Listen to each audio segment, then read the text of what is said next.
So in this video I'm going to be looking at titles from 3 short films. The first up is called God View, and what it does is use a big, bold white text backed by an orange background, and it cuts in between the film and the titles.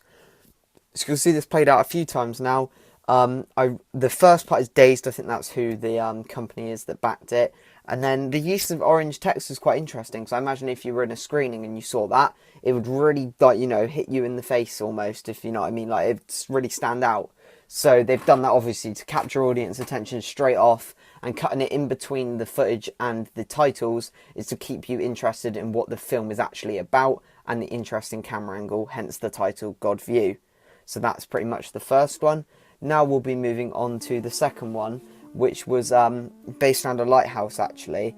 What they've done is they've used swooping shots of the landscape, because it is a film about landscape, and used plain white text just backed over it. So the combination of text and footage is one we haven't really looked at yet, combined together in my previous title research video. So this I found really interesting, is that they've actually combined the two.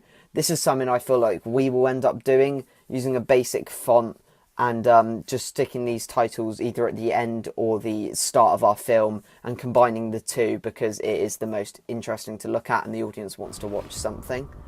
So in this next one, this is about a biker. I can't remember the title of the thing exactly, but it will pop up in a second. It's called Laps.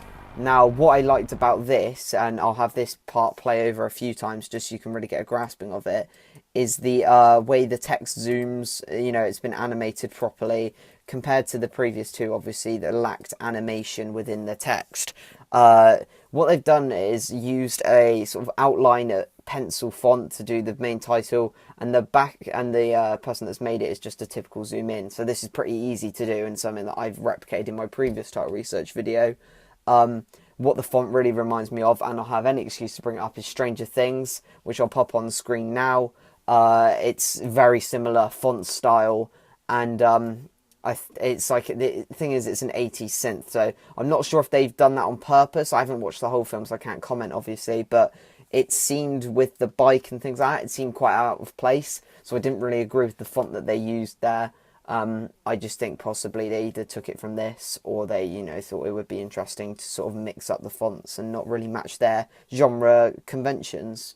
So that's what I've analysed here in this video. It's very quick. I just wanted to talk about how animated text looks better, and so does text based on background. So you can see these videos vastly contrast the ones used before, and this is something that we're going to replicate when we make our own titles. So thank you for watching.